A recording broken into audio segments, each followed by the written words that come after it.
The Rush is back after a summer hiatus, and we're ready to bring you the most in-depth coverage of Glenwood sports.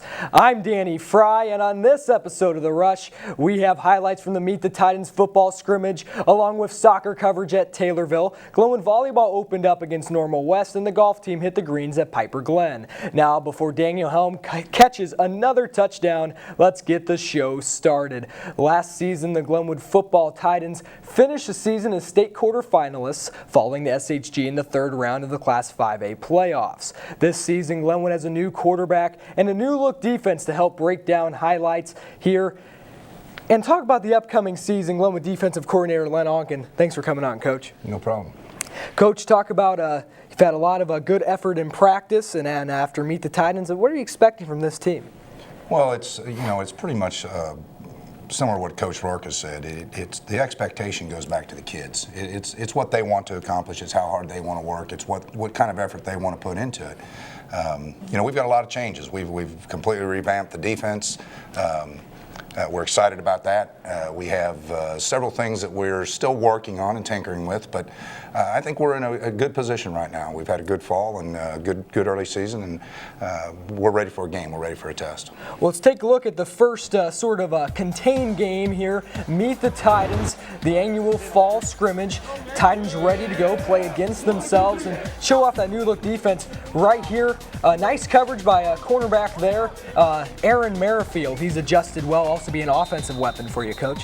Yeah, Aaron's really had a good summer. We didn't do real well in our defense early on, creating turnovers and creating breakups. But as time has gone on, all of our players have kind of comforted into the defensive scheme. Daniel Helm, a big hit before there, and then defensive front four. You're confident in them to stop the run this year. Well, that's where the majority of changes occurred, is in that defensive front. We used to be a passive gap control team, and now we've gone to an up the field aggressive team, and it's going to be interesting to see. Matt Benitis, the new quarterback, hits Daniel Helm on the run for the touchdown. And then describe this play out of the backfield. Helm, of course, going to Tennessee, extremely hard to bring down there.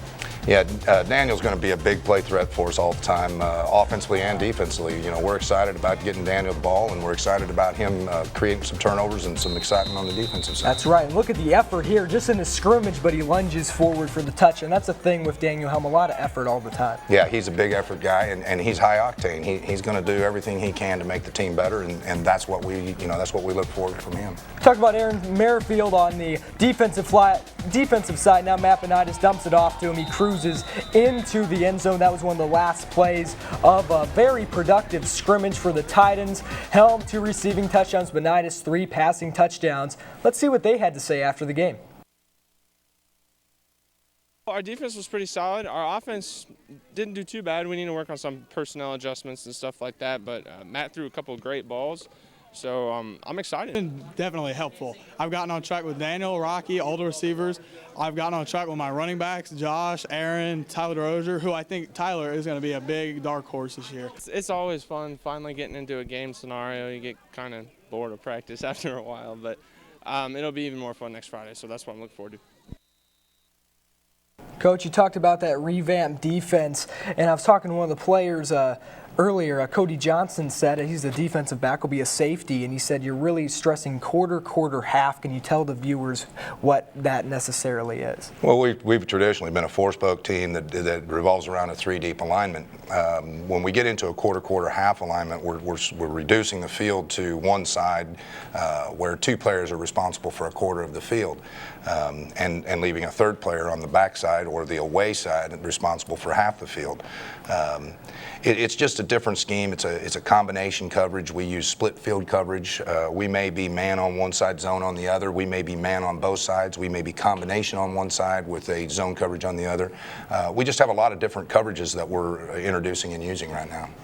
Exactly, and you guys taking on the Taylorville Tornadoes tonight again, and talk about what you're expecting with them. Well, they're leaving the league.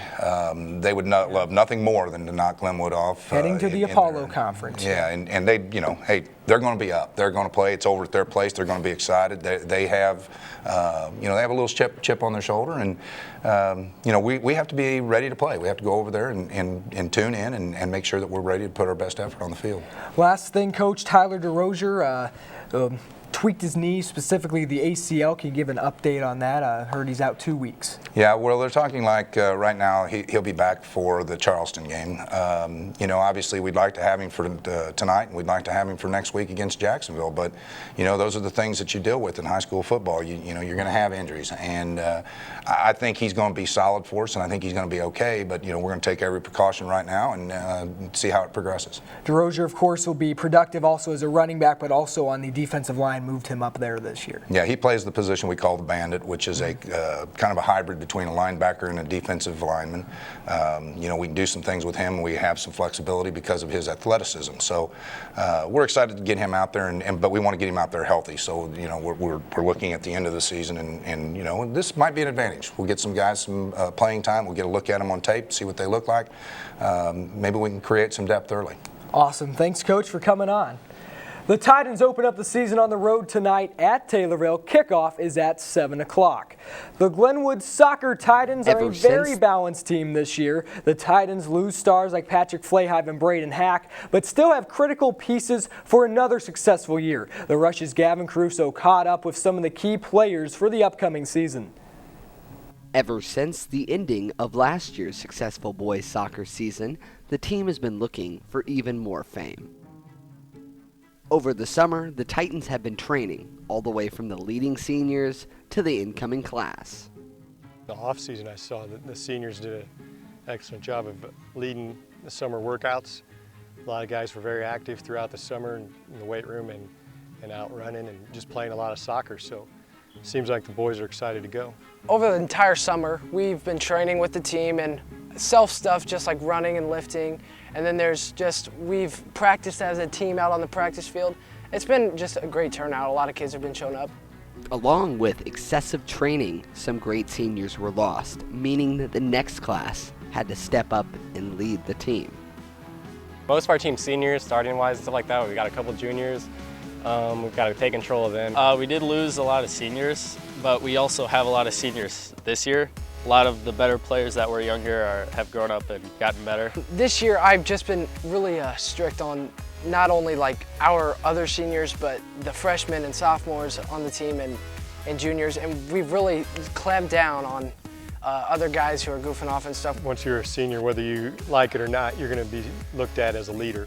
So the main thing that we ask our guys to do is just take care of themselves on and off the field.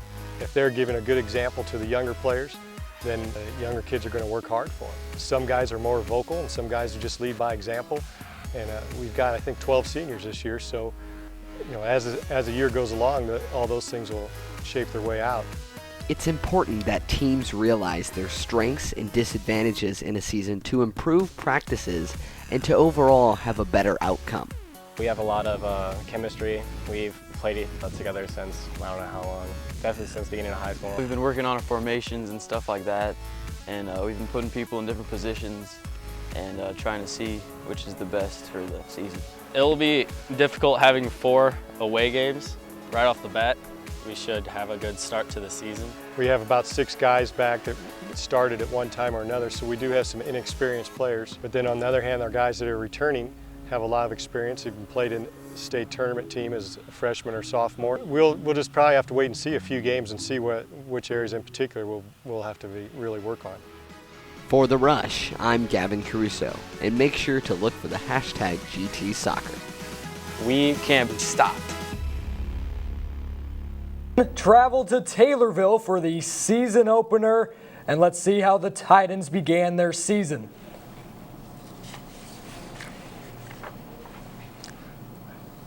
We'll see how the Titans begin their season here. Glenwood and Taylorville. Starts out right off of the bat. Glenwood coming out firing. There's Brocktober, but the goalkeeper for Taylorville swipes it before Tober got there. Then Stone Cassad. There's an easy goal for the Titans senior. And let's take a look here at some of the Titans student fan section. Well, there's 2 of them getting the wave going.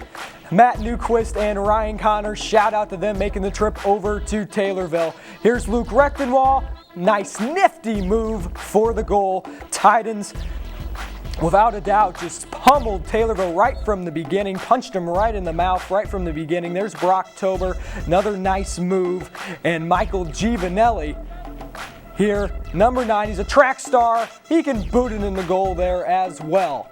There with the save, knocking it in.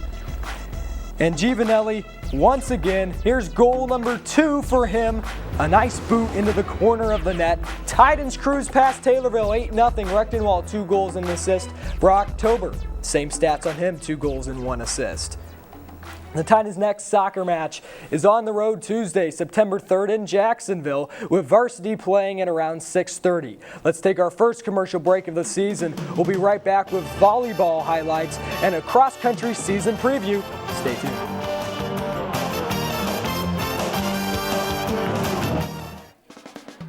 Fat Willie's in Chatham is a great family restaurant that supplies a wonderful dining experience. We offer outstanding fried chicken and over-the-top walleye pizza. With quality products at affordable prices, Fat Willie's is the way to go. Open Monday through Saturday, 12 a.m. to midnight. Call us today at 217-483-6969.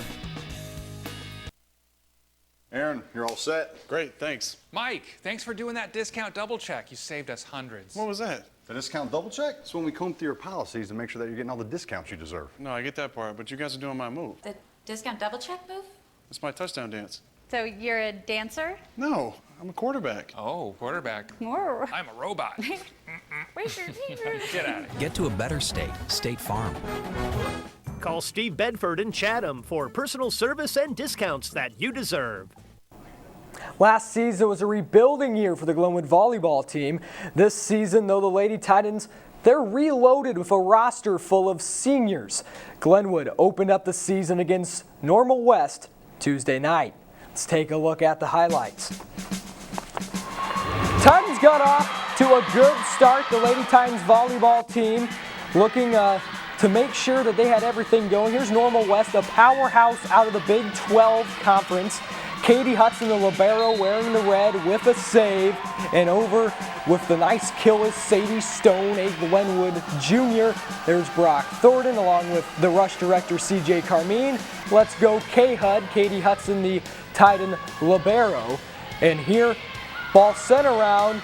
Hudson, nice over the shoulder save. Tosin Adeniji, she's heading to UConn, able to hit it over. Nice block though by Sadie Stone. The Titans front line were very good. Their back line struggled though, and that's why able to work them out there, and eventually they were able to wear out Normal West in the early set, even though they would lose. Intermission, of course, it's candy time for the students who went over to the volleyball game. But here, Normal West, the Glenwood back line, they struggled, and right here, Normal West able to wear them out as the game progressed. There's a nice block for Normal West. They cruise in this set, 25-14, 25-12 after just 2 games. Sammy Long, 2 assists, 1 ace from Hannah Phillips. The next volleyball game is Tuesday, September 3rd at 7 o'clock in Jacksonville against a very good Lady Crimson squad. Let's move over to cross country. The group lost many runners such as Mark Maton. Although they're irreplaceable, many runners such as Demi Dixon, an incoming freshman, have a promising start in the wings for the Titans. Let's roll it. Hannah Duncan has more. Coach Mike Garber, leads the GHS cross-country team this year. He has a different coaching style, and although he's a newbie, he has a high level of determination along with high expectations. We're going to be doing a little more mileage this year. We're doing morning running, about 6:15, 6:45 in the morning. We're get kids out, especially the top 10 for both boys and girls. We're going to have them put in 2 or 3 miles a couple times a week. These new practices are harder for the athletes. They require more effort, but many believe it will be beneficial in the long run. Senior runner Grant Kaiser agrees. Coach Garber's pushing us a lot more than usual, and it's nice. It's just he's a good new coach and everything. Coach Garber's enthusiasm definitely shows through his training. He's really pushing the athletes to do the best that they can. Tyler Jones, also a senior, tells about the impact this will have. Coach Garber is definitely passionate about it. He's making some changes that are kind of hardcore, but I think it's going to make us into a lot better program, and I'm excited for what he's going to do. On the girls' side, Claire Bennett also believes that the new routines will have a great influence on the team. With Coach Garber as our coach, we're working a lot harder than we ever have before, and especially coming off of such a great season last year, being conference champions, I think that some really great things are on the horizon for us. When asked about how techniques are changing, Jones tells about how they will be working together more as a team. We're going to be running as a pack a lot this year, and so we're just going to try to get everybody as low in the scores as we can and hopefully do really well at state this year. For The Rush, I'm Hannah Duncan. The Coach Garber era starts at Granite City. And now, don't go anywhere, because up next we have golf highlights with senior Aric Byer, and after, we'll see what Aric Burklow has to say about this season's prediction for the NFL. Who will be in the playoffs? We'll see. Stay right there. Kids, the breakfast is ready. Eat up. Your friend's gonna be here pretty soon. I'll be there in a second. Have a great day. My friend's here, I'm leaving. Be safe. Come home right after school. All right, see ya.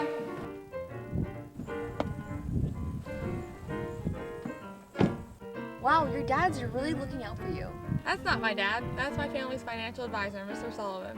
Sullivan Financial, looking out for your investments and your family.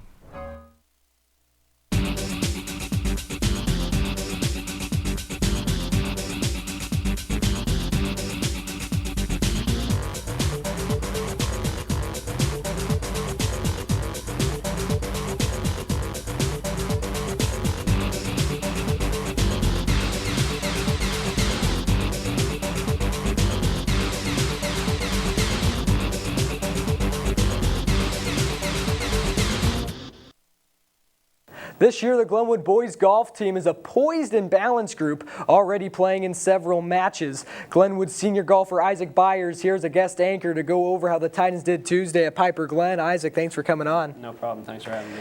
So let's go and dive right into these highlights. We'll start off with you. Let's go right into the highlights at Piper Glen. Here we are. We'll start out with you. You're getting ready to tee off. You ended up with a 45. Describe how your performance was the other day at Piper. I was doing pretty well off the tees. I hit 6 of 9 greens, but I really struggled around the greens with my putting. I had 21 putts, and the usual for 9 holes is usually about 14 for me. And that's something that some people maybe watching don't know. You guys do only play 9 holes, Yes. Don't have time to do 18 holes. You end up just tapping that one in there. Here's Ben Trask. He's a sophomore, I believe. Yep. He shot a 43, and describe how he's improved his game. He's on varsity last year as a freshman. Yeah, he's really picked it up this year. He showed up for us the other night with a 43. Here's a familiar name, different place. Brian Hobby ends up shooting a 50. Tight end on the football team last year. He's committed to be a pitcher at Indiana. How's he adjusting to the golf team? Well, he brought his baseball swing with him, and he can really hit the ball. He gives us a good player, and he comes through most times. One of the leaders on this team, Eli Day, a junior, he shot the lowest score for Glenwood, a 40, finishes up there. In the results, though, SHG took the match with a score of 160. Glenwood there in second with 173. So, Aric, how's the team, looking this year? You mentioned those key rollers. How are you guys blending together as you get through these first matches? I think it's a slightly rocky start, but I think we should be able to come around and post a competitive score by the end of the season. Maybe make it out of regionals and sectionals, possibly to state. Yeah, and is there any major changes in practices or strategies, or how are you guys attacking this year? Practices, we're going at it every day except for Friday. We get Fridays off for the football games, of course. And coach is having us do all sorts of drills to improve our game, and just everything's going to start coming around for us. Awesome. Thank you, Isaac. The guys will hit the greens next on Tuesday, September 3rd, starting at 4 o'clock at Piper Glen against Springfield, SHG in Southeast. With the NFL football season right around the corner, it's time for the Rush's Pick'em expert to bring out his crystal ball and predict which team comes out with the playoffs with the Lombardi Trophy. Aric Burklow, take it away, sir. Hello, this is Aric Burklow doing my early Pigskin picks for the 2013-2014 NFL season. These are my division winners. So my first, I'm going to go through the AFC. The East winner will be New England because the rest of the East isn't looking so good. Jets and Buffalo. Jets really went down. I think Miami's a little overrated and Buffalo's going to be a little too inconsistent. The AFC North, I think Cincinnati will belong to that, because Baltimore, they lost a lot on their defense, and I think the rest are going to have trouble with a team like Cincinnati. I'm going Houston in the AFC South. I think Indianapolis is a little too young to compete with them. I think that since Indy, Andrew Luck will go through that sophomore slump, so they're all pretty young. My AFC West, I think Kansas City will surprise some people. I think they've beat out Denver, and Denver hasn't looked so hot in the preseason. For my NFC division winners, I think Philly will win the East. I think Chip Kelly will bring a swagger to Philadelphia, and I think Philadelphia will have the East title. My NFC North will be Minnesota. I think Adrian Peterson and Greg James will lead them to the NFC North title. My NFC South, I think it'll be New Orleans will win because their defense is more aggressive than last year.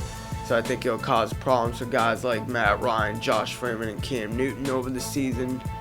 And the NFC West, I think it's Seattle. They're going to be pretty dominant. So they are the best team in the NFL right now. And the Super Bowl will be Seattle. I think they'll confuse Peyton Manning with all night with the switching schemes. I think lead them to some bad throws. I think they'll build for the next 5-10 years. I think they're going to be very good, very physical, very dominant, and that's why Seattle will win. Thanks, Aric, for some interesting picks there. That is all the time we have for this first episode of The Rush. Come out and support your Glenwood Titans football team tonight on the road as they battle the Taylorville Tornadoes. Have a great Labor Day weekend. We gone.